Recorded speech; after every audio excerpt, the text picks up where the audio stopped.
Hello everybody, it's a pleasure to welcome everybody to the second Black CVC event. Was anyone at the first one? I was. Put your hands up here at the first one. So I'm trying to stick it on you lot. You lot didn't tweet enough about the event. So one of the ethoses for today is that if you see something dope or you appreciate what you learn, please tweet about it, educate people and spread the word, because the whole goal here is to educate and empower a community, and we do that through word of mouth. You know what I mean? The same way you lot like to talk about like your favorite artist, you know, Dave's album or whatever's popping, you know, on TikTok, you know, we want that same kind of energy here. So really appreciate it. So Black CVC, you know, the Black funding narrative, the goal here is to really diversify the ecosystem of entrepreneurship and investment and really empower the people then, you get what I'm saying? With that being said, I'd like to introduce the esteemed guest of panelists that we have today. Just because I think it's important that we share information. You know, I feel like some of us have the pattern and some of us don't, and some of us on the outside looking in. Our goal here is to bring people together who can kind of elaborate and give you insight. So if you have any questions, please wait to the end.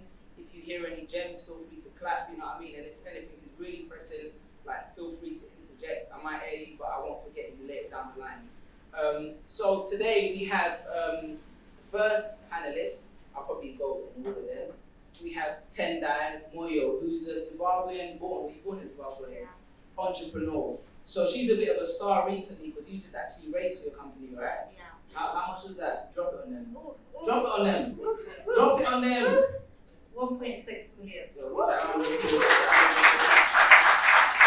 Congratulations. So she is co-founder of Ruka, and prior to that, she was actually a strategy consultant at Bain. She went to London LSE where she studied political science, maths, and all these other smart things that obviously paid off, you know what I mean? So that's our first panelist. Please give her a round of applause.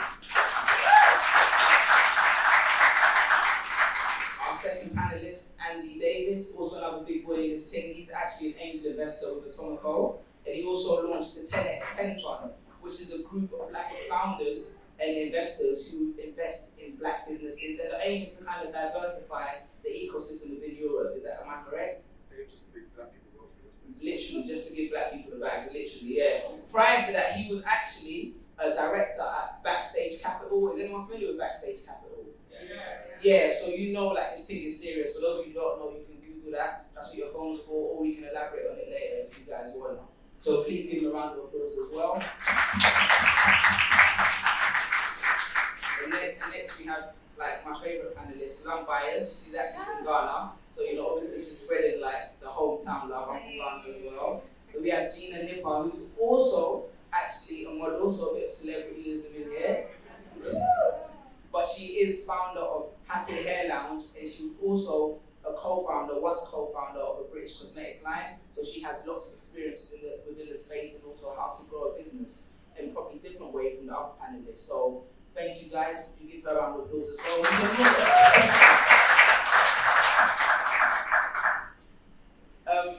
I think Andy, I'd love to ask you the first question, just because I feel like everyone is here thinking like, how do I get the bag? You know what I'm saying? And you got the bag, and you drop the bag. You see what I'm saying? So the question is, what do you look for when you're investing in a company at seed stage? And not just you, but also you know you've worked like with Backstage and you know these high level of funds.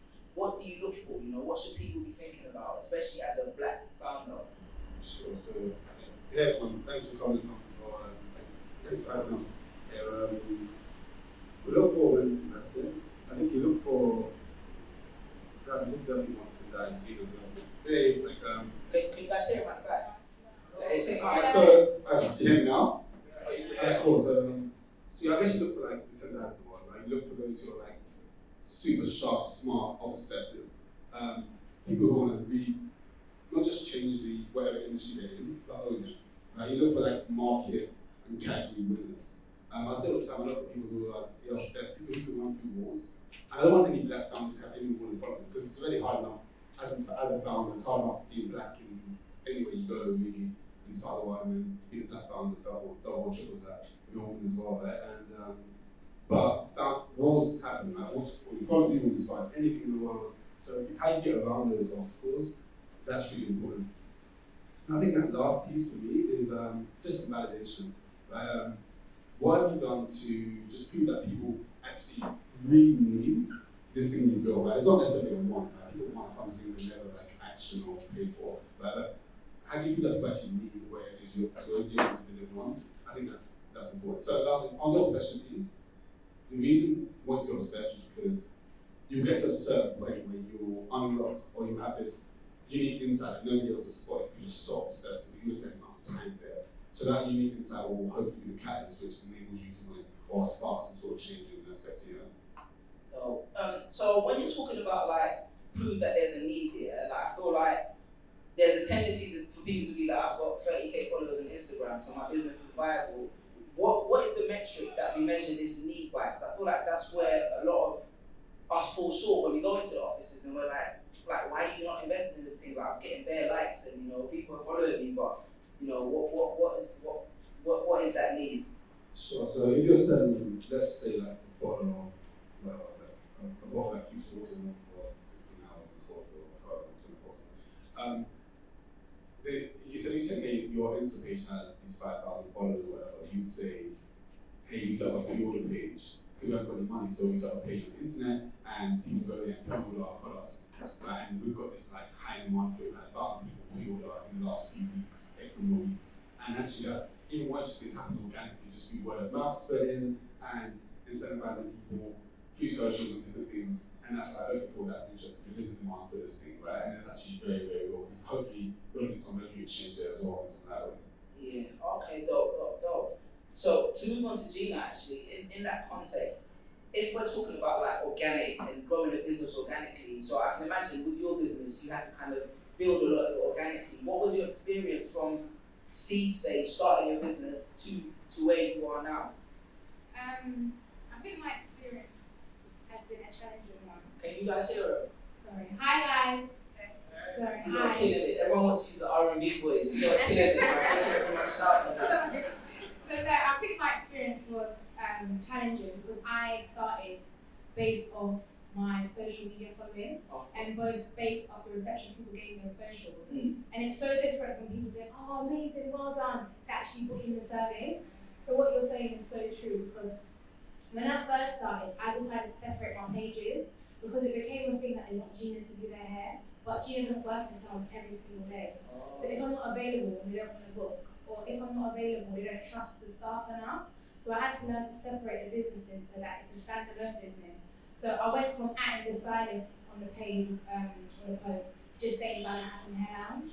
And then when I launched the cosmetic line, I done the pre-order.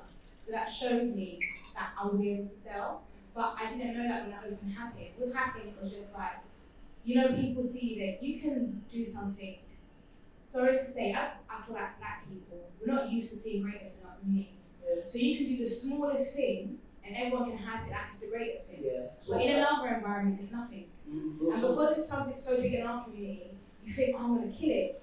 And then you open it, but in our community can't even necessarily afford what you offer. So it's a bit difficult. And you had to, I had to step back and understand that business and likability or popularity within your area, they don't correlate, And I think we kind of get consumed with support of good words. I have some friends that have never, ever allowed me to give them free service because they believe in support financially. Yeah. And I have some friends that think it's their right. Discount. Do you get it? Family discount. And then it's like, I have some family that refuse to even let me take £10 off because they're like, we're supporting your business. And I think it's difficult because you're trying to satisfy your community, but at the same time, you feel too comfortable with them. They can actually tear it down for you without even noticing. Yeah, So I feel like it's just literally a trial and error. Well, initially it was trial and error, but what I learned from Happy, I didn't do with the cosmetic line, but then I went down the drain.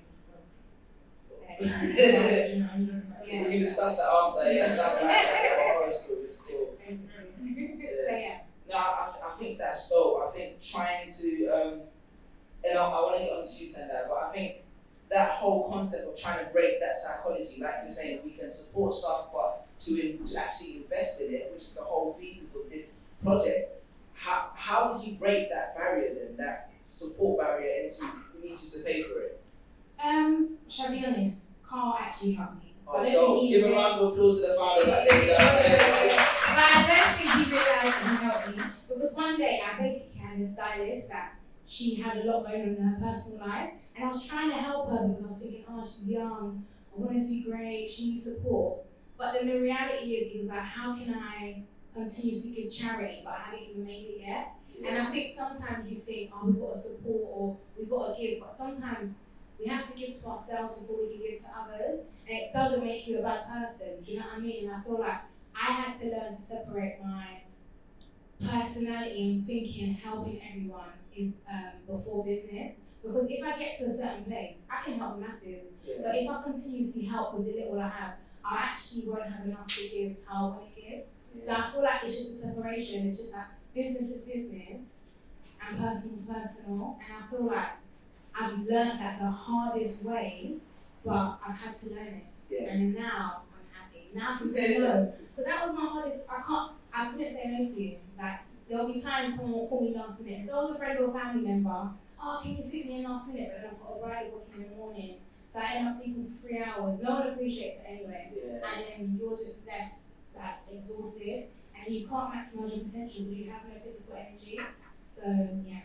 No, I totally hear that. A friend of mine actually had said something. He said, you can't pour from a cup that's empty. Do you get what I'm saying? Literally. So if you're not filling yourself, how are you going to give to other people? Yeah.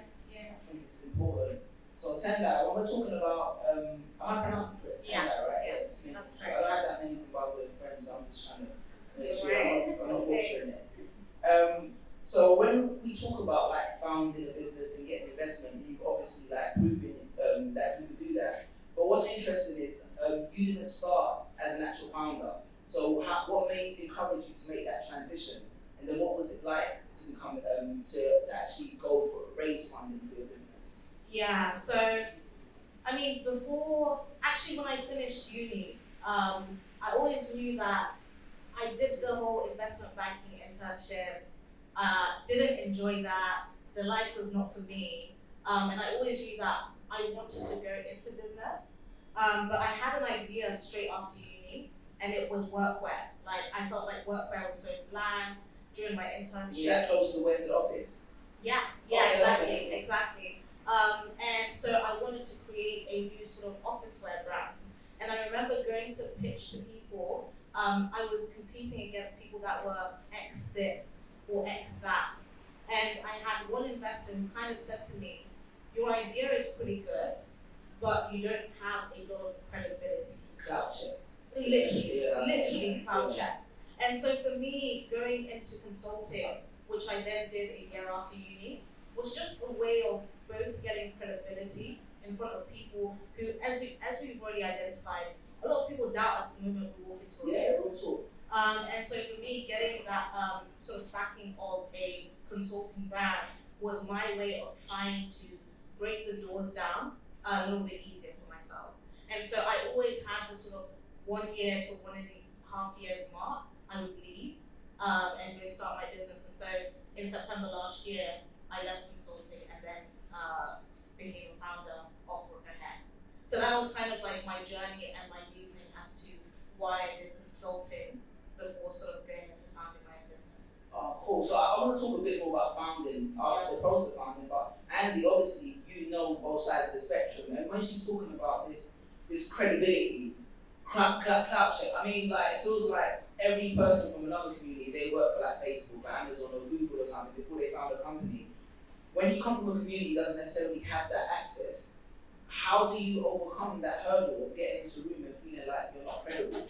So I think fortunately, wherever we're here, I think people look around and start places they know, and we'll know each other after this.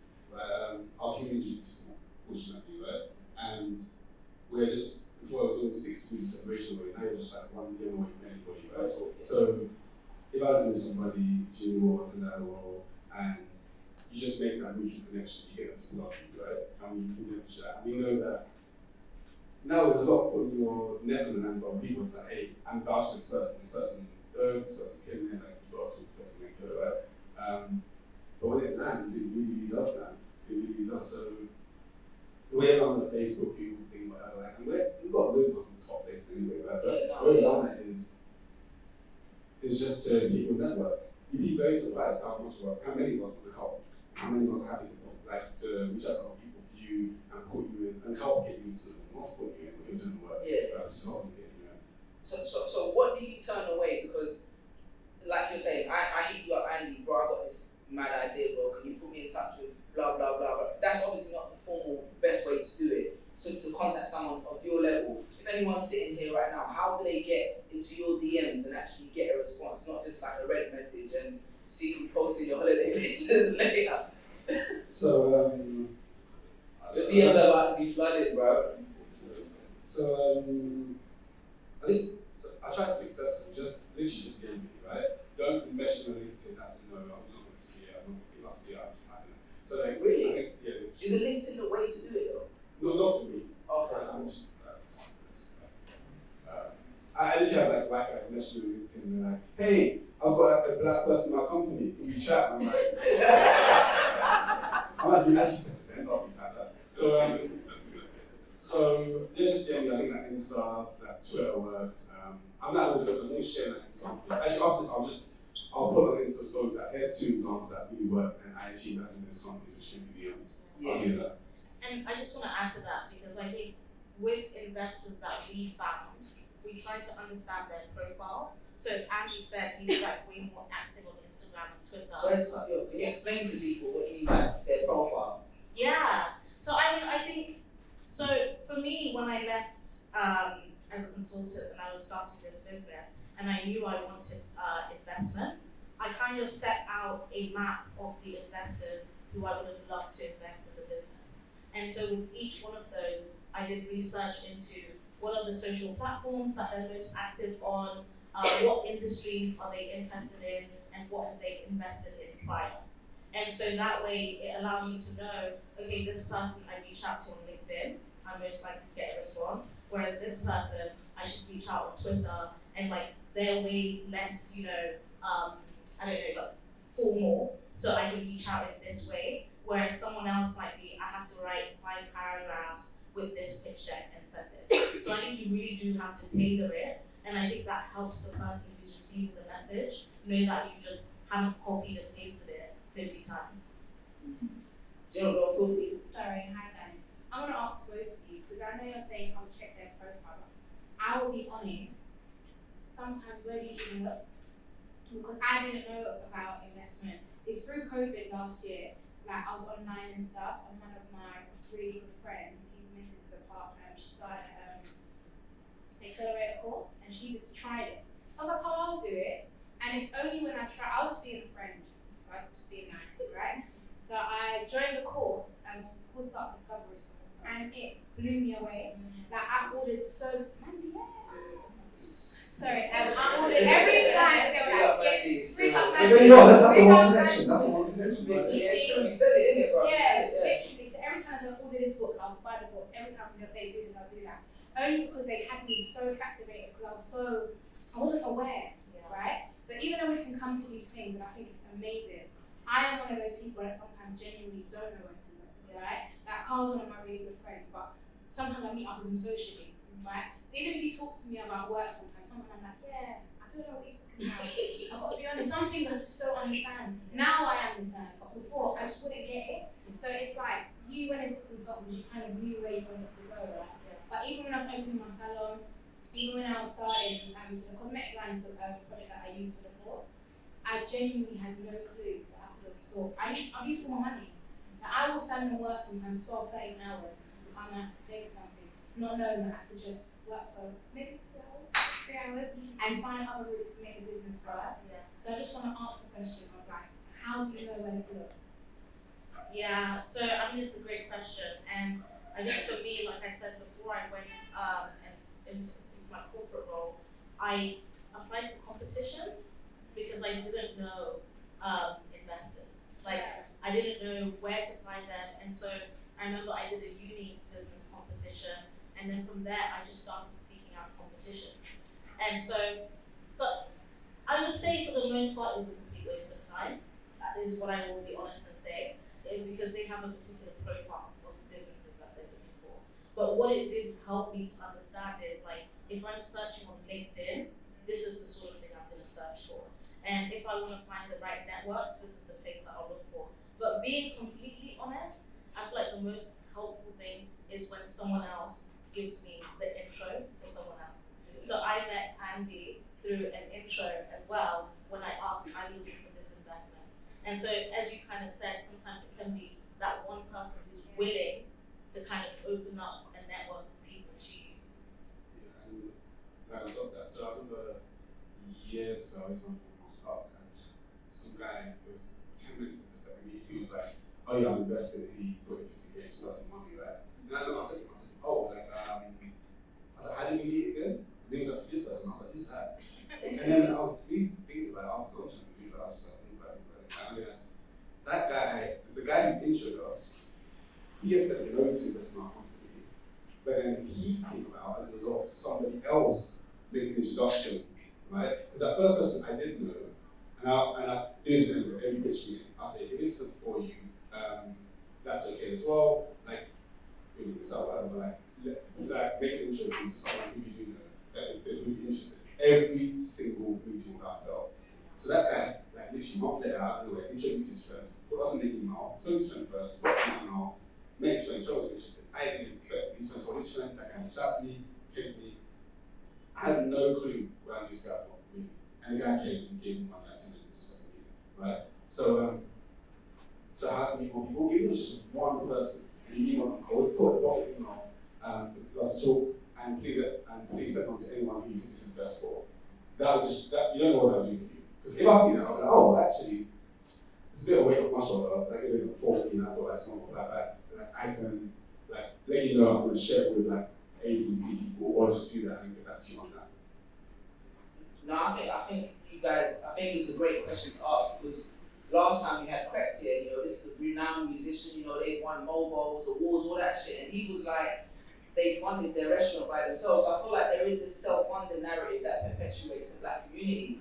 And I think even statistically, they said 88% of black businesses are self-funded just because we're not aware. That being said, I feel like we don't ask enough as well sometimes. I feel like we do have this kind of like reservation to ask other people. But so in both your experiences, now that Gina's brought the topic up, how much of your own businesses have you had to like self-fund to a point to get into the door? Like how much money did you have to put into your workwear brand as you started, right? Yeah. Or what about you, Andy? I mean, like you started so many ventures, like. Yeah, so I mean, the first business I put in like 5K, and that was straight out of uni, so that was all the money that I had. And so I think for me, that was a lesson in one, the money you think doesn't go as far as you typically want it to go. Yeah. And I just got to this point where I was almost ready to launch, but we didn't quite have enough. And it just felt like quite a defeating moment. And we had so many almost, yes, I'll help you, yes, I'll put in money, and that didn't happen.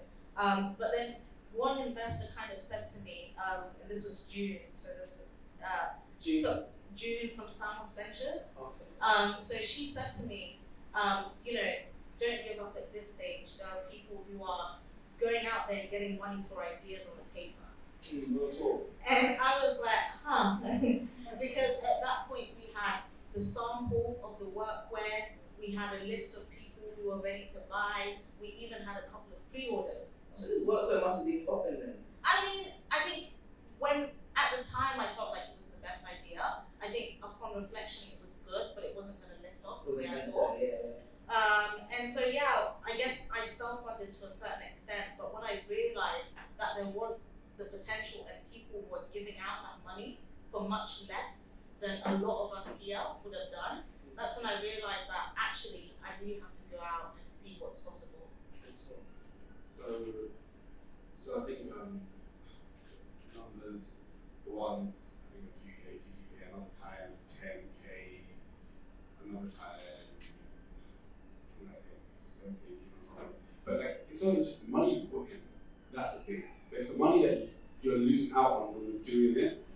Like, other people provide us with like the back of like, hey, dad, I got this idea, but like, I mean, you're not doing it. You're losing out on like earning potential. Yeah. You're just busting your ass doing this thing, right? Yeah. And that's where a lot of money is lost in as well. And I've had co-family disputes. So oh, that equity over the amount that like, I put in or whatever it was, and it's like in hindsight, I would say it doesn't matter. Like, you can like, the small details of doing that is whilst they're earning, and they're waiting for you to close some funding for them to come on board, and help you that everything's 50-50, but just like, you don't understand the grind and like the path to this, right? Right?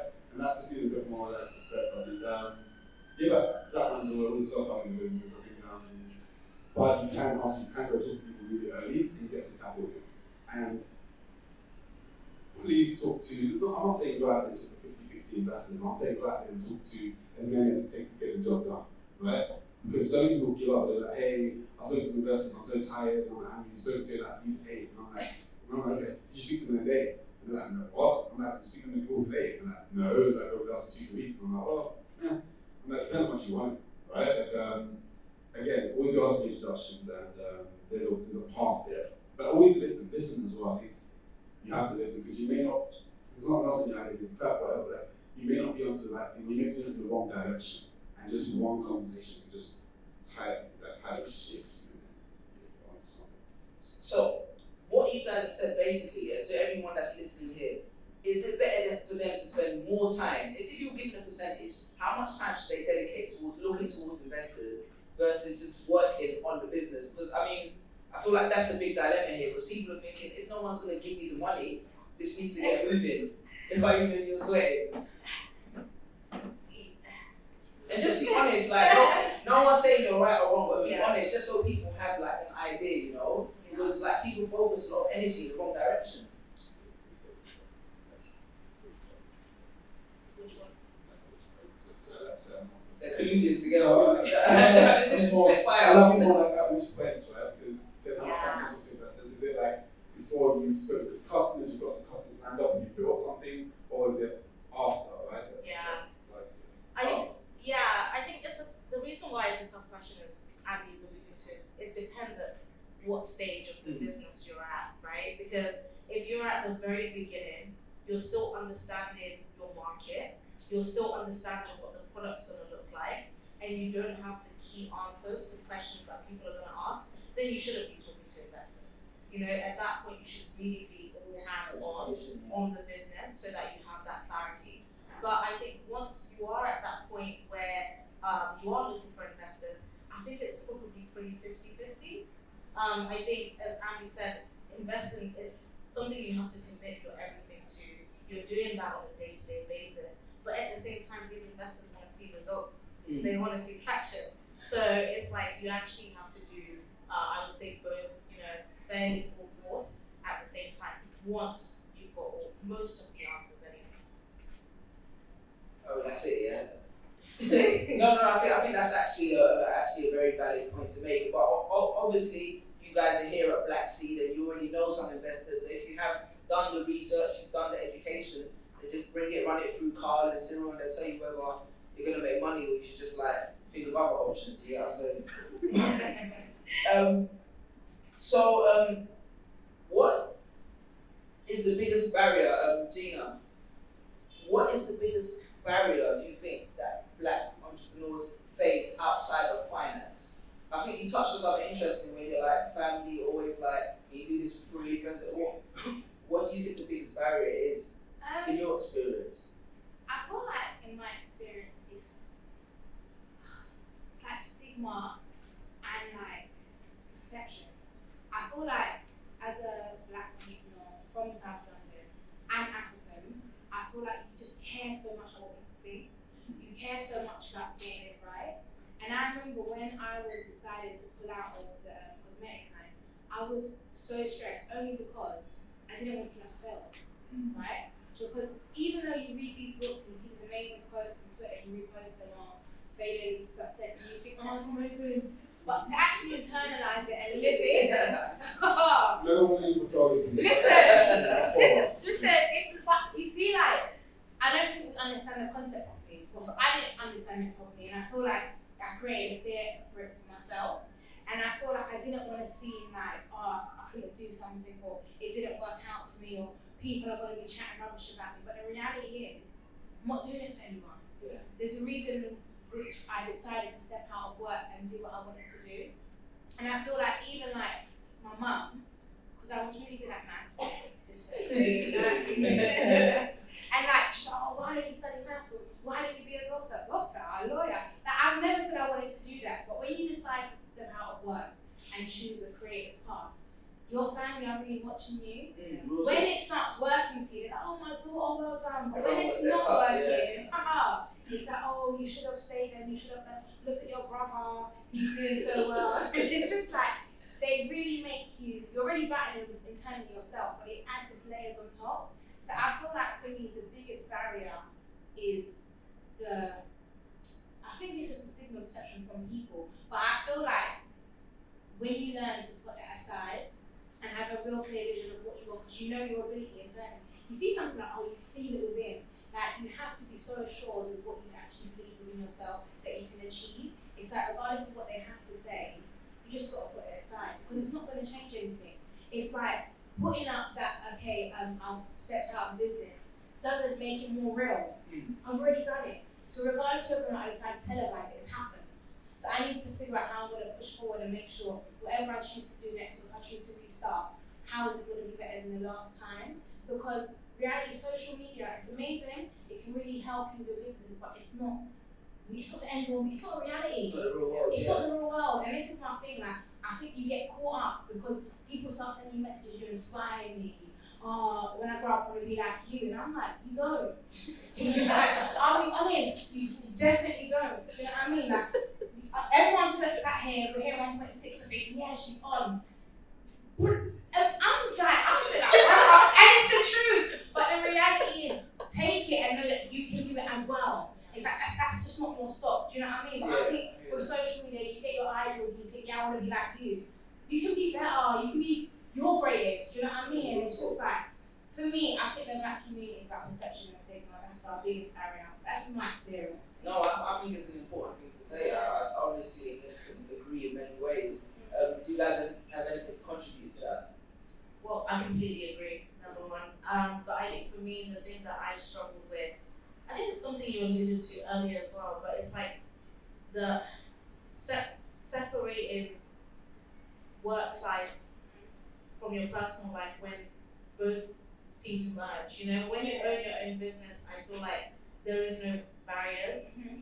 And so I think that's one thing that I've especially struggled with. And then to your point on like the perception, I think when people look at VC and getting money, it does sometimes give the perception that because you have the money, things should be sort of more manageable, but actually you have these really high expectations from investors that are expecting you to deliver.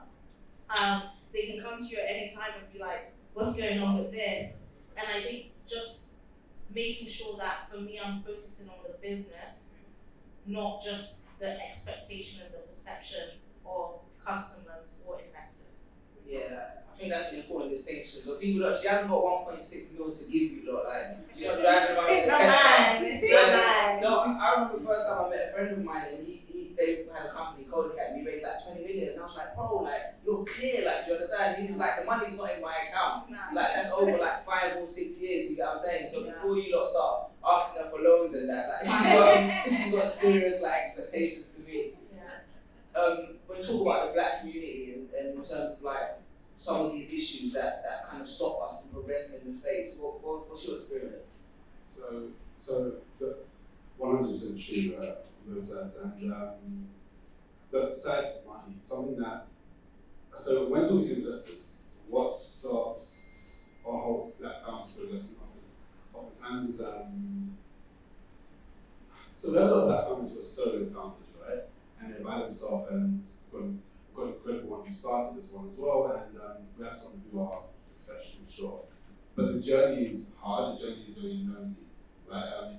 So when we see a solo founder, it's not that we don't believe in you because you're a solo founder, it's a few things. It's an inability to, we also may see an inability for you to just bring people on the journey.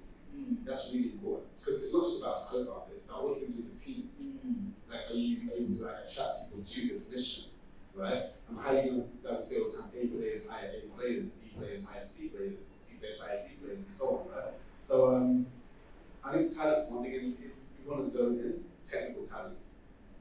I think Can you elaborate? So Sure. people know about So we say technical talent. So in that startup rank, that is anyone, a co-founder or someone on your team who can build the software solution that you're starting, right? And you're going to solve for. And I think oftentimes, I talked to Ezechi in production, which is like about this last week, and I think it was after 3 Black founders, I think it said to me, hey, I'm looking for a co-founder, a technical co-founder. And I said, cool, what are you looking? And they're like, well, I put something out on Twitter, I put something out, I've asked around, and I'm like, how many meetups have you been to? And they're like, what? And I'm like, how many events have you been to, that developer events? And they're like, none. And all three said none. And I was like, you have to leave alone. You just have to. And it's like, oh, well, I don't speak their language. Then how you plan on meeting them? How you plan on getting them on board? We're going to learn something. And I feel like we have this fear as well. So there is the perception. There's also the internal perception of ourselves. It's, oh, actually, we're going to be embarrassed in these spaces, which we're not familiar with. Right? But you have to put yourself there. But we've got a black company, I can't say it again, but we've got a black company who's a black unicorn, which is going to be like $1 billion business, whatever. This will be announced in a few months. And You need to put. Sorry, what do you mean you can't say I that? can't say it anyway, but like, and but it's obvious, like years ago, well, 4 years ago, just as the company was starting, I was hired developers myself. I went to a meetup and developed in the evening after my day of doing development interviews, and I saw one of the co-founders there, and he was there. He's not technical. He was just like he went on his technical friend, someone a friend of a friend, he said, just to help him talk to people there. Yeah. And he wasn't about being uncomfortable. Like, not being funny, that company, you do really well in the beginning and start flying because of talent around you. And he wasn't who the talent was. And I think we need to do better and more of that in the community itself. And I think we're okay to do, we just need to hear it. I think our community, once we hear something, we know it, we go, we fly with it. So. No, I think the co-founder piece is so important because I've seen investors actually even find co-founders for businesses because it's so essential to make a business like successful. And you touched on something about teams, like you worked in multiple teams. So I feel like getting people to buy into the vision, especially sometimes when you don't have investment and stuff like that. What do you do to get people, like the people that are technical, have the talent, the people that experience, how do you get them to buy into the vision of the business to the point where it's investable or it's growth worthy, you know? Sure. So I'm sure the two of them could probably talk to more recent than that. But like, I think I tell people all the time, you get people on board, sell them the vision, sell them the mission of the business. Don't sell them the role. The role is like, the role matters but doesn't matter, right? In some extent. If someone is excited about this mission and about changing this industry or moving it, they're not going to kill the roles. They're going to bring their skill set to the table to enable that to happen, right? I think that's the difference in approach. And where to find these people. So even with a co-founder, I think twice I struck up with superstars accidentally. One time, someone was starting a business which was, the product was similar to my product, but it was for a completely different sector, solving a completely different problem. But we ended up getting together, I acquired that business for £0, gave them some equity, 49% equity, 1% option on something. So basically 50-50 almost. And then I didn't have to worry about motivation on his side. I didn't have to worry about his work rate. I didn't have to worry about how capable he was. He was just starting the second time round. And this founder has now gone on to be a partner at one of the top funds. She was working on a similar solution for the same customer, right? But in somewhat different direction. But again, we ended up getting together because I was helping and stuff, and then it was like, hey, we worked together. And I said, well, I think this is a big problem. Let's go for this. And we ended up doing that. No worries about motivation, work rate, or anything as such. And those are like 2 ways to find programs. If I wasn't for a co-founder today, I would just look around and go, you start a similar business to me at a similar stage. Either solving the problem technically, or he's actually just focused on the problem commercially, and I'll go in that direction. No, that's really, really good advice. Because I feel like sometimes when we don't have peace, we're always so cautious about not approaching people because people are going to be like, are you going to pay me? You know what I'm saying? So then you end up on like Fiverr or like Freelancer or something like that, trying to get people to do the technical side of things. So Gina, like you obviously work with like team members, like running the salon and stuff like that. How do you get them when you started? How was it like you building a team? So basically before I opened the salon, I was working part-time in my mom's old salon and a school. And then I refurbished my salon, got people in, made it look all pretty. I was like, yeah, we're gonna kill it. And then I went to Ghana and came home, and they served us with a notice that they wanted property back. Oh, right. Yeah, shock horror. And then, like 2020 basically, and then I had literally put all my money into buying new equipment and doing everything. So then it's like the people that was working with me there, we all basically had to go home and was working from home. Then I found a new space and I got a new space. So literally, because I think we didn't really get the take off before, to get them back in was no issue because they wanted to They get were excited, into the yeah, space. to be working, yeah. So then they got into the space and then got married, they're in love, had kids, which is really nice. And then So they were a couple. no, so the two ladies, so one of them Oh, they got married to other people. So yeah. They all had their kids, then I basically had no staff. And then I was like, oh, okay. And then I was like, why is this always happening to me? And then I basically, I think for like 1.5 months, I was working by myself in the shop. Wow. And then, so I was putting out ads and stuff, but not often. Like, because I was working so much. You don't have time. I You're didn't working have time. in the business, not Right? yeah. And there was no one else with me, but I was like, oh, but people can't turn people away because we're new. I need a clientele, I need to build a clientele. So then, randomly 1 week here, I'll post something, 1 week there. Then I think there was 1 week I posted like 3 times, they just kept on reposting it, right? So then I slowly got people in, and then they just weren't the same as my first team. But I don't think I understood how to run a team. Like what you were saying, for me, I just wanted hairstylists who hair. Like I didn't like really communicate with them well. If you can braid, you come on and start working. But I didn't sell them nothing. I literally just saw they had the talent. And then it didn't go well. And then I'm with a team now that, because someone said something to me, because I was complaining as we do, like, oh, it never works out for me. And he was like, G, if I'm honest with you, you're the issue because it's your business. If it's not going well, everyone's going to look to you. So you need to look at yourself what you're not doing right. And you need to make sure, if it's like you're there always there, you probably get it sometimes as well. So little things, right?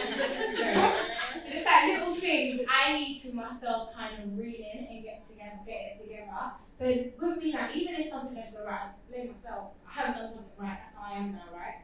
And it's like now, the team that I have now, every week I'm in communication with them, asking how they feel like the week's gone. Like I know where they want to go within the industry. So in my head, I've put certain stuff in training only because, and I paid for it myself. I didn't have to, but I did it just because I want them to know that I believe in them.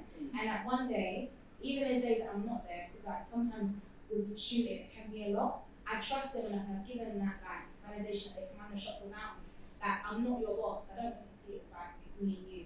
We're a team, kind of. There's no difference. And I feel like how I communicate with them now is so different to how I communicated with the first lot of people I worked with. But I feel like now I actually have a business, and it's taken me 2.5 years to get here. Like, and I've had so many mistakes I've made, but because of the kind of personality I have, I had to make the mistakes. I'm that kind of person. So you see, some people can listen and learn. Yeah. I have to burn my hand and cry in the hospital, and then I will kind of learn. But thankfully, I've just been able to meet people that, for some reason, I kind of naturally like. I'm not saying I inspire them, but they've taken to my journey, so they believe that it's quite similar to theirs. So we've been able to I've been able to talk to them and they listen. Yeah. You know, so yeah, that's. No, I think it's a common thing, like inspiring them and leading by example. So Tendai, I mean, you're hiring now as well, right? I can imagine. So what was it like finding the initial team? When did you realize you needed a team? And what's it like now, like hiring new members and building out the team? And how big is it actually? So there's 7 of us now. Oh, Yeah, and we're hiring. I think for me, kind of similar things. So before we actually raised, I hired 2 people. And for me, I think I really focused on like brand clout. And what I mean by that is I think having a really visible mission of what we believe in. So I did a crowdfund, like a community crowdfund, for 25,000 before I left work. And people would contribute to the crowdfund in exchange for like early access to the product. And so the 2 first hires that I had reached out to me through the crowdfund, and were like they're really passionate about the hair space of Black women. So by this time, you ditched the workwear by this time. Then. I ditched the workwear. I wasn't really feeling that idea. So good. I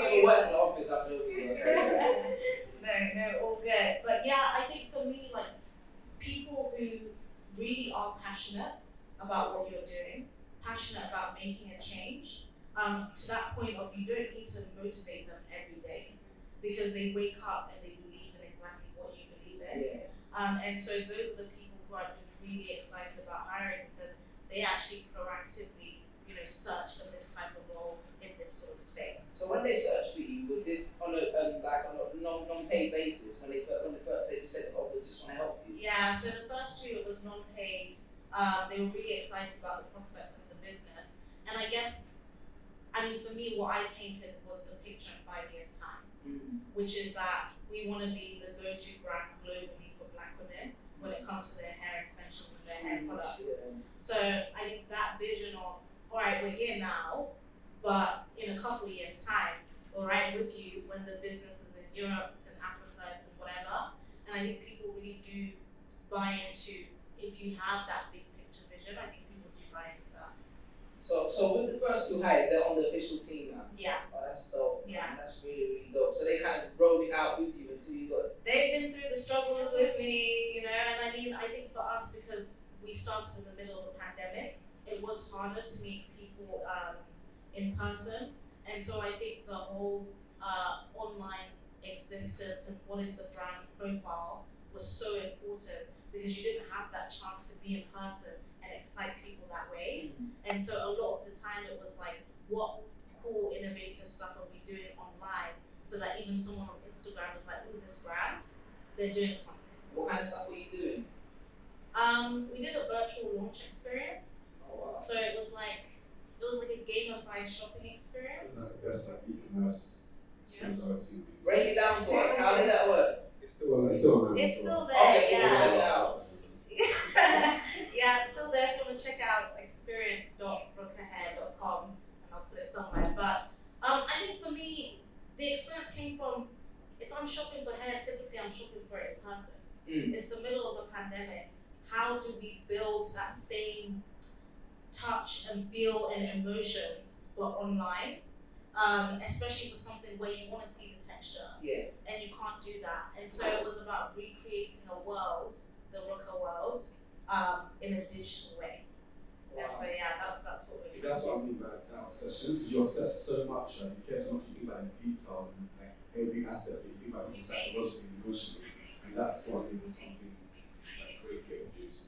Yeah, no, I think that's dope. So I think how are we for time? We're gonna launch the Q&A soon. Oh, before Q&A? Okay, cool, that's dope then. So I think we can talk a bit more about raising money then. The specifics of raising money actually, you know what I mean, in terms of, and I'd like to start with you, Gina, just because there's as much detail as you want to divulge, but obviously like it costs money to start a salon. Like how much was it? How did you build it? How did that happen? So with me, I was working part-time and working in the other salon. Because I had just the money I had saved put into the old salon, obviously that just So gone, you it didn't. just went. So all the equipment, did they let you keep it? So I put in storage, so then I started paying for The storage. storage is In South London. Sorry. Vauxhall, did I say so? So for Vauxhall, right? Yeah, there's some storage need them. But so I was paying for storage, and then because thankfully I was still part-time at work, right? I went to do this new space, and then they wanted, I think, 9 months up front. And I was like, are you That's a lot of fees. right? Yeah. I'm like, where did they do that? How am I gonna get 9 months? And then the man was like, oh yeah, for some people they pay 3 months and then they put all their money into getting their shop ready, then they have no money to pay me. Oh. And I'm like, uncle, please, I'm not gonna do that. So then we basically, once he accepted my offer, he agreed to 6 months. And obviously I had the 6 months, but then I didn't have the money to refurbish the shop. But I had a friend, and because he'd been on the journey with me, he was like, he would borrow me the money, Oh wow. right? He would borrow me the money, and I was like, do you know what? I paid 6 months. Once I open, I just paid the rent, basically. Instead of paying, Yeah. instead of paying for it. So because I had obviously had the equipment and stuff, I didn't need to buy equipment, but it was just redecorating. I'm a female, have no idea what I'm doing. And an African Ghanaian man comes to my shop, oh my sister, I'll take it. And then he's telling me things How like, soon do you get that? And there's, hustled me. He's like, oh. and I'm like, that sounds really good. I'm like, yeah, okay, buy that, do this, do that. Oh. He's like, yeah, like all these little things. And I'm like, believe in this man. I'm just like, I have no idea. was. I just feel like, because I felt like, I felt like I had something to prove, especially in my house, right? Because I come from a massive family.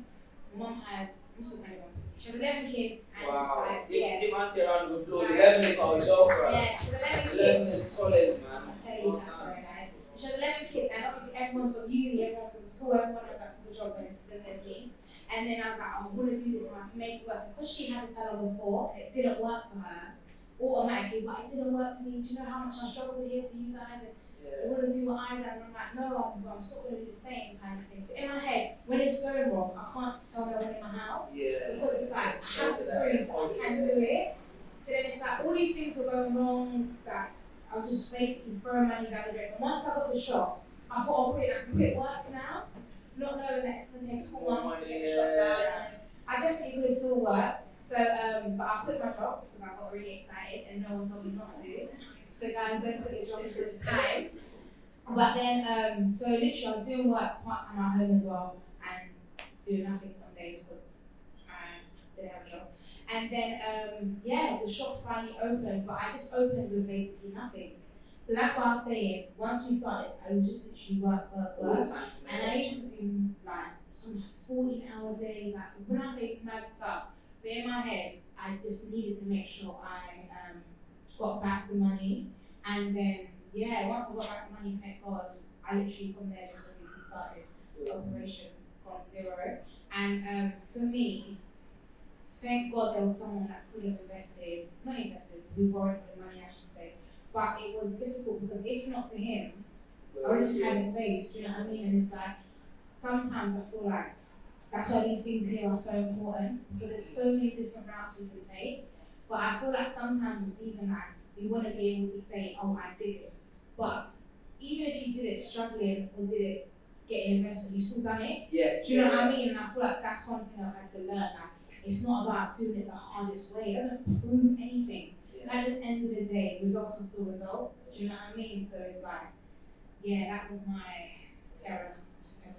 No, I think you're right. I think even when the money comes in, people think it makes the job easier. Like, you have a whole, even investment, you know what I mean? Like, even here, like, people are going to give you 175K, but it doesn't mean you're just going to sit down and you have much more responsibilities. And the more money, the more problems. Oh, yeah. You lot got tapped with you. That was kind of strict. I didn't even think about that. But Andy, so you're an investor. So how much money, like, do you think that people, like, in your experience, do you need, like, initially to just get it off the ground? I mean, you spoke to, like, kind of like self-funding and stuff, but when they come to you, how much are you thinking on average? It just depends on the business, right? Yeah. It depends on what they're doing. But there's always, so Tendai is 25K, right? For raising our amounts, right? But like, there's all these rounds that happen, all these injections of money or investment that happen somehow between 10 and 50K that no one gets out. It doesn't make headlines, it's sexy, probably make headlines. But so many founders get that 10 to 50K and they get such good validation, such good data points, and get such great customer need early, right? In pre-orders or whatever it is, that enable them to go and get more resources in the form of investment and team members and stuff to enable that business to grow, right? So I don't know answer the question, but I do feel that it depends. But for each of those founders, if you can get with massive amounts, you can get 10 to 50K often and just prove out the most important metric in that business, the most important goal in that business, right? Over a 6-month period, and use that traction and proof points to go and get more capital. What do you think people need to prove when they build a business in terms of other than audience and viable? Like, I feel like a lot of us, like, I think you made a good point. You sold the business 5 years down the line. How many years does someone have to sell you, like, ahead? Does someone have to sell you about the business before you're like, okay, I need to put this money in there? So what I want to hear and see is your vision of the future of the world, right? That's it. I want to know that before you even talk about what the business is, I want you to sell me on the problems, like the problem in the world that you're solving and what the future will look like. And then before you said what you do, I have to see the options. I have to be able to see your solution issue obviously existed, and then it just comes to the question of which of these solutions is yours, right? And how are you going to, and how are you starting going to deliver on that? So it's just about future work. That could be 5, that could be, I don't think 5 years, but like 5 to 10 years, definitely. But at least, like, as the future has to be far ahead, and but still within reach that we can, that this is the company, now's the time for this to be worked on for that to happen. Yeah.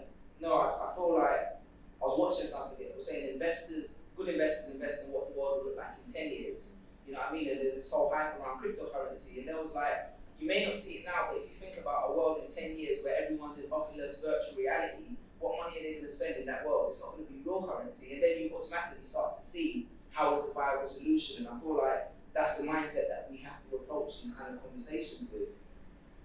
So I want to do the bag lady, because they took the bag lady.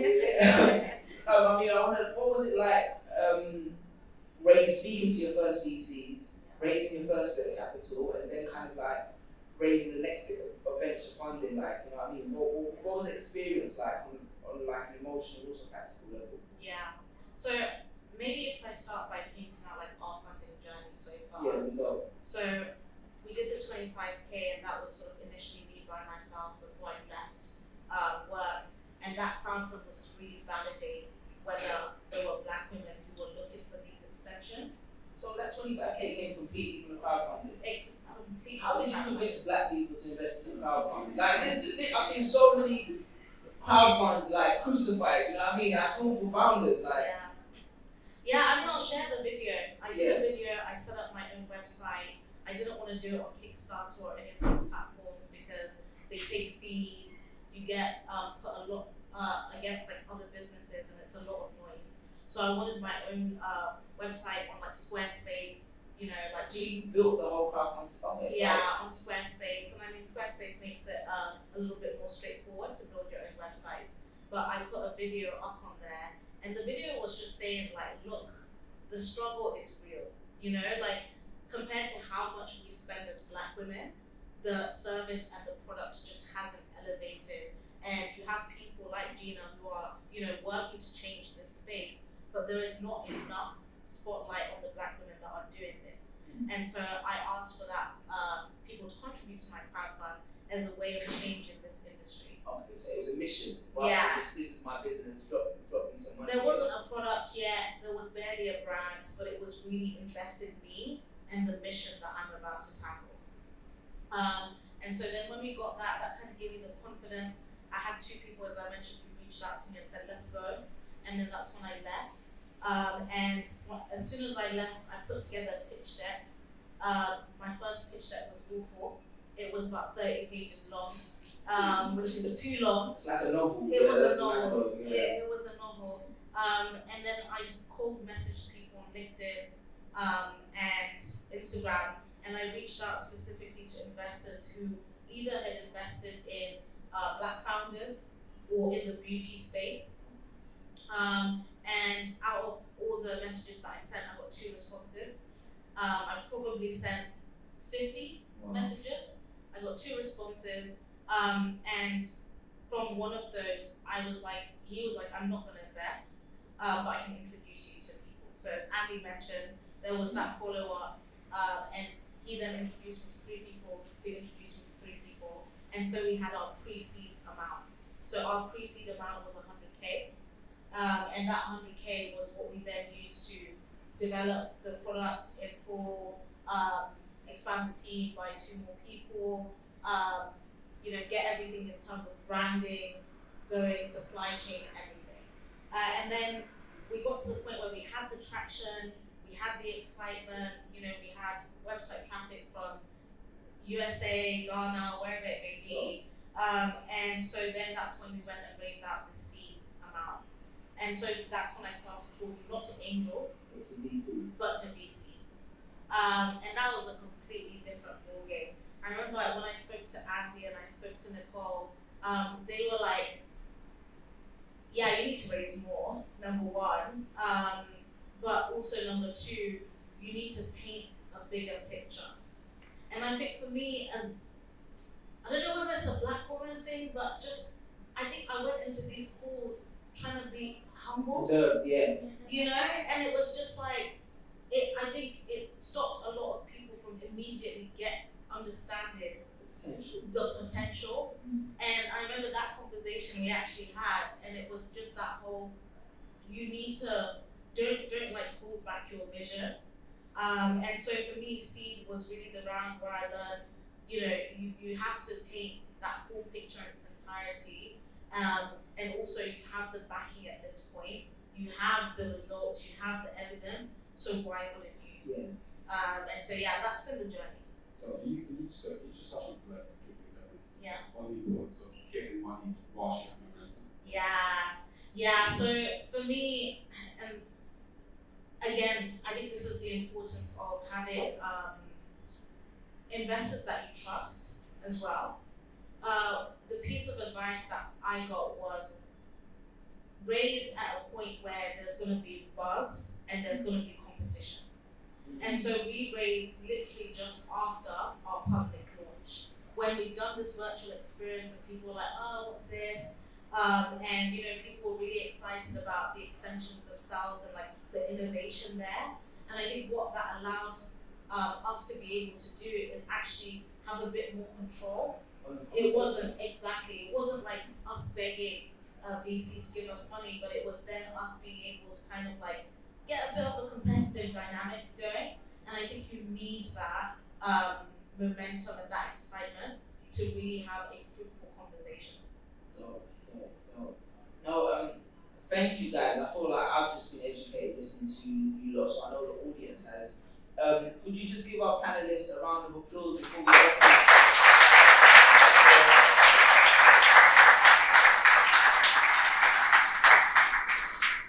So we're going to open up for the Q&A. Do you want to take my microphone and hand it round, and then I keep this one off?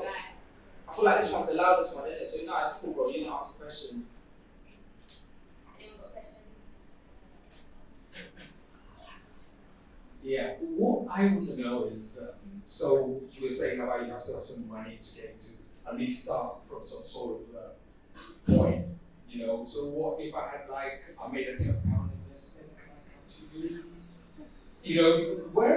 Why I'm coming through, in this way is I'm talking about, I look around and I see, I may just have a pen and a paper, but then Harry Potter is making billions, and that's just made from a pen and paper. Do you support such things? And how would you evaluate me? Because I would have a great idea. I would have probably one project more than the Game of Thrones, or whatever it is. You understand? But can I come to you with such a thing? So if I have a great, but you can't. How would you evaluate me? Sure. So Sean, first, you got a question, please say your name. And That's my dad. His name His name's Ojo. My name is Ojo. You can make it Ojo. That's my son. So I've done about 16 investments, and only three of them have what we say is pre-product. So before anything's been designed, built, anything, it's just at idea stage. Again, it's just about you as a person. I think to look at those people, I think just their obsession, they just have this they're all so obsessed with the industry they're in and solving the problem that they can articulate how they're going to solve it and why very, very deeply. And they've got this deep understanding of customers, and they've done the work, and they really almost identify the talent they're going to work with as well. And that's really important. So you say, hey, we need money to do X, and this is the talent that we're going to have to hire along the way. I don't even know who these people are. And it's okay, cool. Then all of a sudden there's confidence there. Again, we're investing so early, so invest in people. It's never about, it's often about the idea and stuff, yes, but it's definitely about the person in front of us. I don't want to name my companies to pivot, to stop, but if they do, a few have done that. And they just change and start a new business. But we're backing people, and we continue to support those people regardless. So as long as you're displaying that you're super competent and that you're the one to do this and you can explain why, then there's a good chance of anything happening. Don't give him any money. Yeah. I'll tell you that now. He's not invested.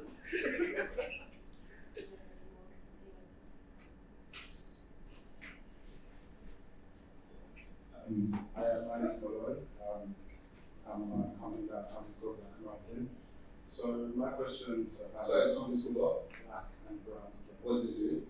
We essentially are building a future in which patients of Black and Brown Skin are not an afterthought in medical essentially. They've been an afterthought since like 400. So almost just a better picture of my story, it kind of explains my question. I wanted to find out what metrics essentially can I use to go and pitch to investors, because I have written a handbook called Money Gap, clinical handbook of science that I was in checking out. And it's got over 300,000 views, and it's not even a year old. However, the thing that I'm pitching to investors for is not the book, but that metric alone is that enough traction to go to an investor and be like, this is almost a proof of concept. It's on the handbook.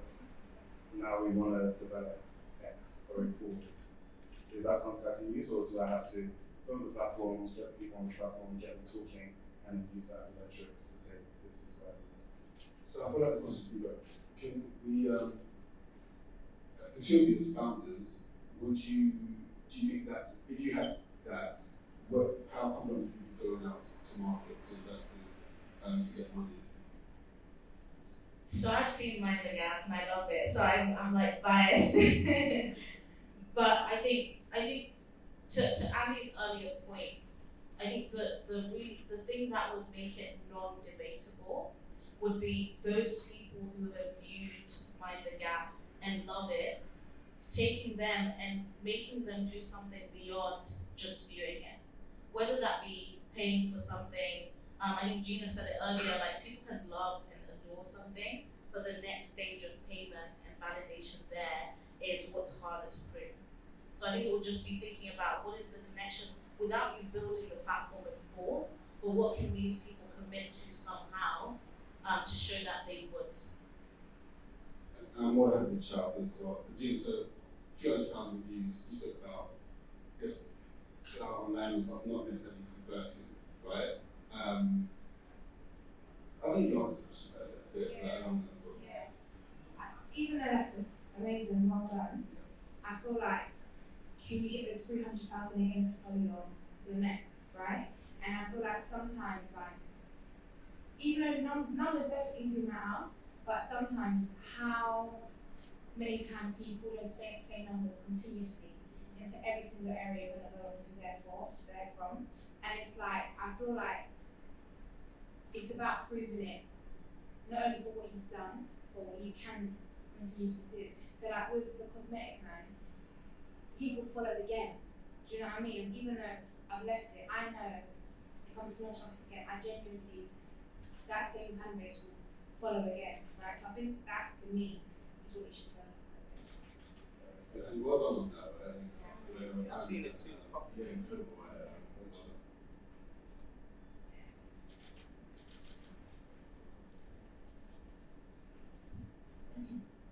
Hello, hi guys. Hi. My name is Eli. I've started a company called Knowledge Finder, which is an online education platform. Me and Andy have connected very briefly online before. So my question to you is, Knowledge Finder's initial mission is to own Black education. And some of you may be familiar with sites like Udemy, etc., where you can go and buy online courses. There's no Black-owned space for this at the moment. Knowledge Finder's end mission years in the future is to help kids in Africa take raw resources from the ground and turn them into computer products, tech products. I'm a tech guy, so if anybody needs the technical fan, I'm the guy. But yeah, so it was a weird way it came about. I was doing some hacking, building an app. I needed to build an app, so I thought we'd build something useful for the community. Long story short, we've got Knowledge Finder. So the end goal is very far away from the initial business. When pitching to investors, would you pitch your whole idea or pitch your initial business, for example, the phase one, which is the education platform, or would you pitch the end goal? Yeah, it's a great question, and I think I really struggled to find that balance in the beginning. And so what I would probably say now is, I think you need to get people need to understand the immediate problem and the immediate solution. If you don't get them past that first part, giving them this 5-year view, they're not going to see the connection. And so that's something we struggled with, because I feel like then we're gonna go into products, then we're gonna go into this, and they'd be like, yeah, but extensions, like, why? And so I think you definitely have to, in your story, when you pitch to people, get them to understand the immediate problem as you did. Once they're excited by that, then, spoon feed them what the future is gonna look like and what that could be. And I think the other caveat to that is sometimes there are people who just get it. And I think with those people, when you do talk to them, you can see they just get it. And so with those people, you don't need to go through, the same steps, because the moment you're like this and they're on board, you can tell them everything. So I think judge it as well by who you're speaking to. Okay. So Tendai is what story. 90% of fundraising in the early days is narrative. It's just narrative, right? You get the narrative right, you get that bridge right, and time it right, then magic can happen. Thank you very much. Catch up with you guys later.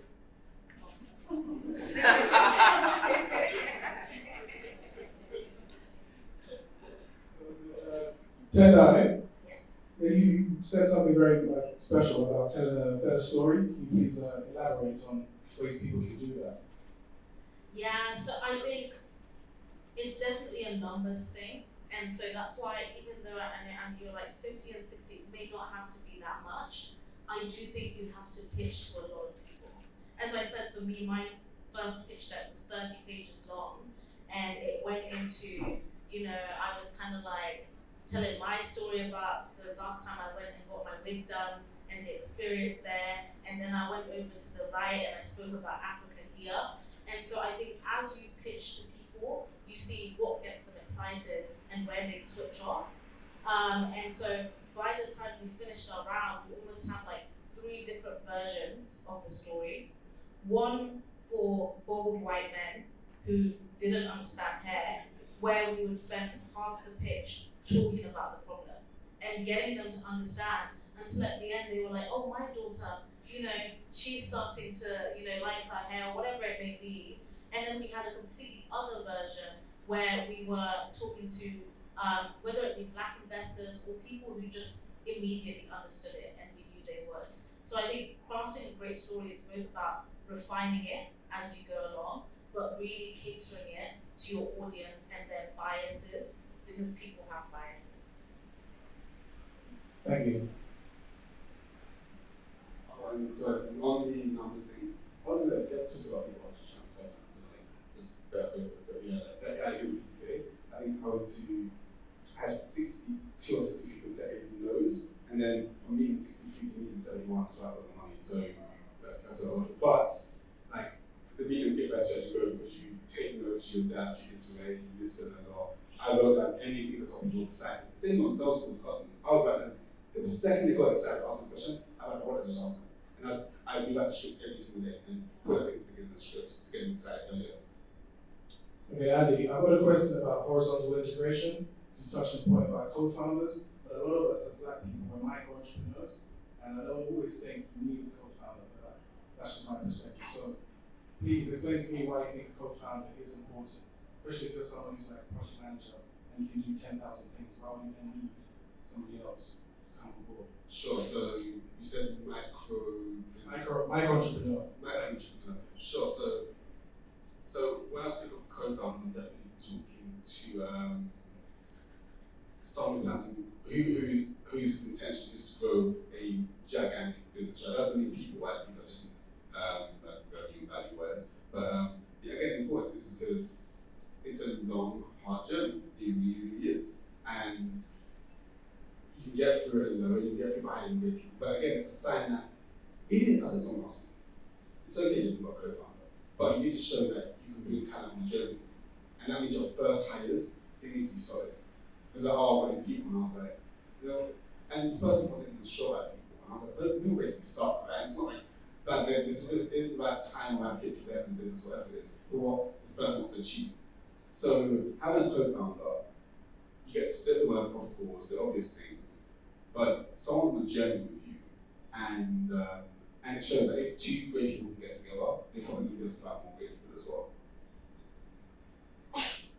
So 2 or more great people, sure. But again, solo founders win a lot as well. I think that's the advantage of solo founders. there any more questions? Marcus, I'm founder of Infinity ID, the startup that is in the blockchain space.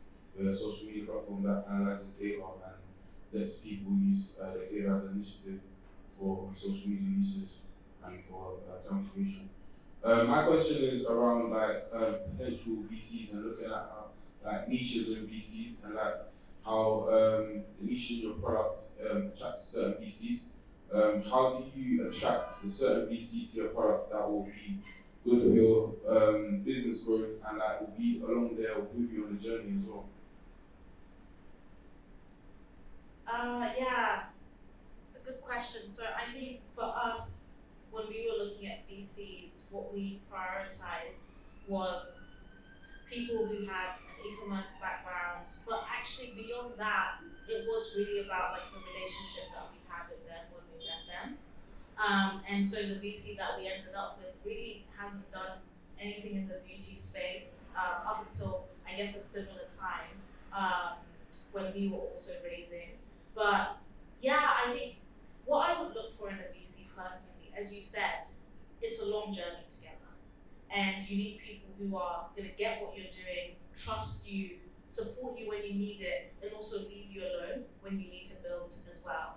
And so I wouldn't really narrow it down too much in advance, because until you really sit down and speak to people, you don't know for sure.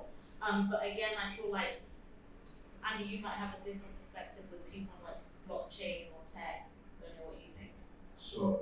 So something on that relationships piece, it's so important to build long-term relationships, right? So Gina mentioned actually getting money from a friend, someone you knew for a long time, right? It's nice to build relationships now that will last many years and she will go back to those relationships. And you can build strong bonds straight away as well with people sometimes.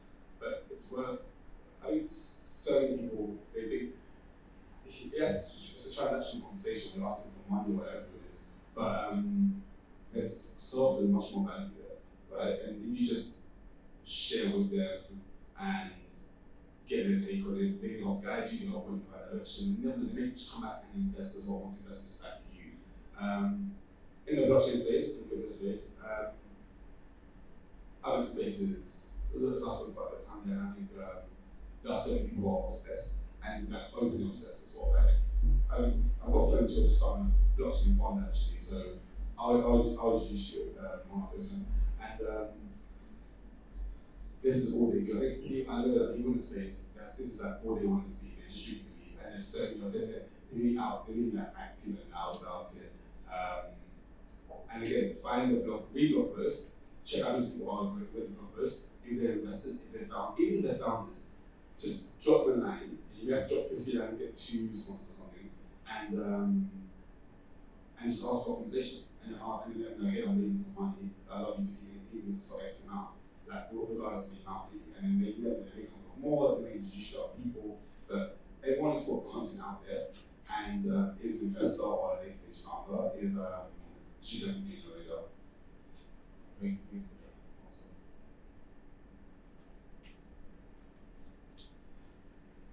Hello, my name is Sally. So just a quick question about your experience with VCs. So I've been in many VCs, I've noticed that it's not really that diverse very often. A lot of times you might be pitching to someone that doesn't really understand at all what you're trying to sell. So I'm just interested to know, you speak about those relationships, what was your key learnings on how to really engage with someone and build a relationship with them when they've never experienced it themselves? Yeah, I think it's a very good point. As I said, I think for me it was just finding points of relation, and I'll be honest, sometimes it was not even strong. So there's one of our investors, he's called Ned. He was drinking tea on the call, and as a Zimbabwean, I'll drink tea when it's hot, when it's cold, when it's whatever. I will. And so we started talking about tea on that call. And I mean, that was our relation point, and I don't think that's significant. We weren't best friends after that call, but I think what I did try and do early on in the conversation is not go straight into the pitch deck, and just try and get to know them, if not let them get to know me a little bit.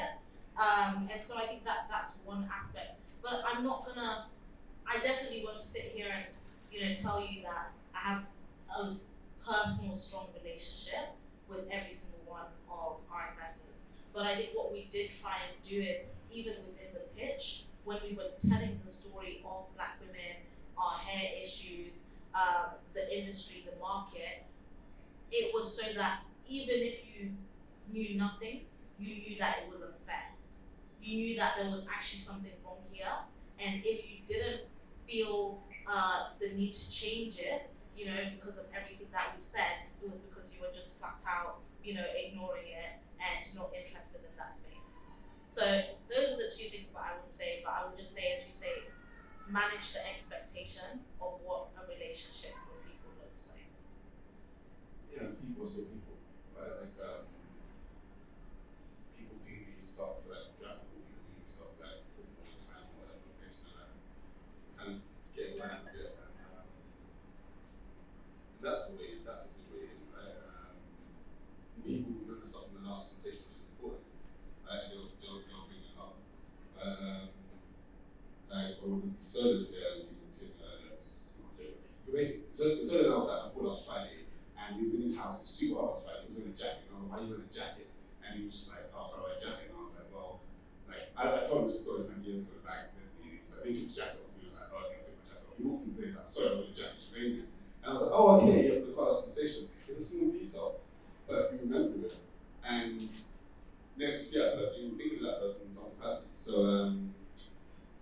sometimes the small things are important as well. Last one.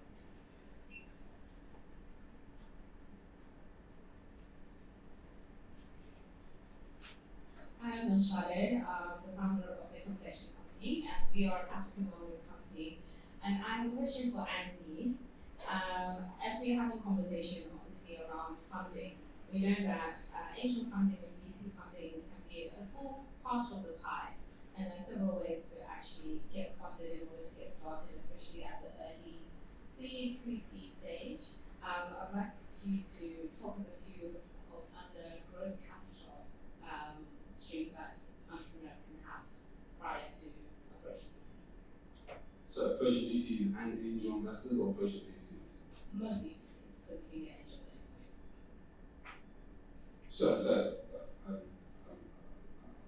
So the question is, early startup founders who either have an idea Yeah. or maybe an idea in market. Yeah. Other capital streams which they can use in order to get to market. Sure. So besides Black Sea, VC, where we'll head today, there's actually options in the market, right? So one would be there's grants. There's a place you can go to called Unlimited, that is UNLTD. I think it's .org.uk. They give out grants of £500, £6,000, the 6K one. You can actually get after one meeting with them. A bunch of people have done it. Anyway, fine. But you've got your personal time as well. So just for you to like get your thing off the ground. They've got them on 15K, I'm on 50, and then your investments of like 100, 150 up. And you'd be very surprised that they want to have a social impact. So I think a lot of things aren't going to be social, I think about it impacts people and makes life better. It's probably like you could argue social somehow. So there's grants out there. There's you could crowdfund. So Tendai has done it on crowdfunding. A bunch of friends or founders crowdfunded, and the way to crowdfunding, the way to crowdfunding is put word out to your community before you go and watch them do it. Like, hey, like, come on, I'm doing it, come on, I'm crowdfunding. Like, you should put word out to your community and ask, if you were to crowdfund, would you invest? And then and on that form, and if they say yeah, like, put a form out. And if they put their first name, last name, email, their mobile number is important, and how much they would invest and why. The why is important, so you actually verify it, like it's just legit, whatever, like, what. You actually see like what they want to solve for them as well. Of that amount that they claim that they commit or assume only 25 to 30% of that may come in, right? And if that 25 to 30% is enough for you to get something going, then it's worth it going to crowdfunding. happy together. But a small secret would be to have a lot of them, have at least 50 to 60% of the money committed up front. So crowdfunding, there's grants, there's a lot of like innovation stuff you can go and apply for. And I want to go into angel investors. So I get hit up all the time by even today, let's say, but like so companies go public all the time. That is, they get really large, they get to a certain size, and they float on a stock market, right? And a lot of people go there early, and a lot of people get paid. They want this money. Yeah, happy days, whatever. So a lot of people have money, and they don't know what to do with it. So they put that on me, they mention on LinkedIn or find my email somehow. They're like, hey, we'd like to invest, like what can we invest in? And I just talk to you.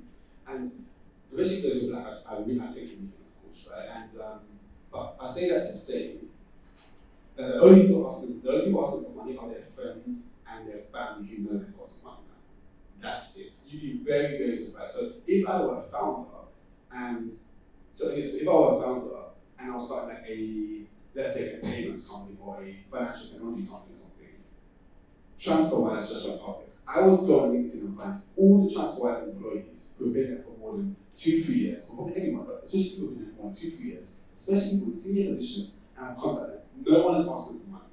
That is a great source of angel investors, and it's untapped. Go out to the market, go do it. Be very, very surprised how it goes. And plus, there'll be additional value to the table with them as well, like experience, building products in your space, they'll know talent. There's so much value there. Yeah, no, I think that's such a pattern. Like, people don't realize how people become millionaires overnight just when a company IPOs or when it sells. So yeah, the food's here now, so you lot can look a bit more alive. Everyone's looking back, you lot. But I think it'd be great if you could, like, anyone, if you could tweet about the event, tag us on IG, anything, you really appreciate it. But also, take the time, don't bombard these guys, but please ask them any questions you have. There's some more people in the room that I know definitely, like Nicole, for instance, Tendai mentioned. Nicole, can you stand up, Nicole? I'll put you on the spot. But Nicole's a serious plug as well, like, you know what I'm saying? So all of you lot founders, just harass her as well. But yeah, please give a round of applause to our esteemed panelists. Thank you guys.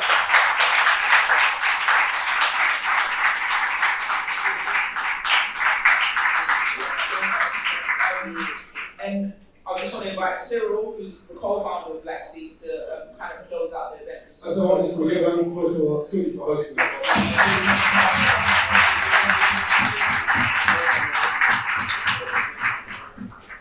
Hello everyone, thanks for coming out. Round of applause again for the amazing panelists. Round of applause for you guys, specifically. Thanks for coming out. I'm sure you guys learned a lot today. Show of hands how many people think you learned something valuable and take home. It's amazing, so that's great. That being said, our next event is on August 12th. It's called Morning Pitches, pun intended. The actual running place that we're gonna have 10 founders come down, pitch, breakfast. You get feedback from, I guess, EC. So check us out, follow us on Instagram, Twitter, as Suli said. We'd like to thank our sponsors, Ray Nephew, Cane and Water, and Juicy Jerks. So round of applause for them too. The food is going to be served soon, so you have drinks, food. Feel free to have as much as you want, enjoy the night, network, and yeah, thanks for coming out.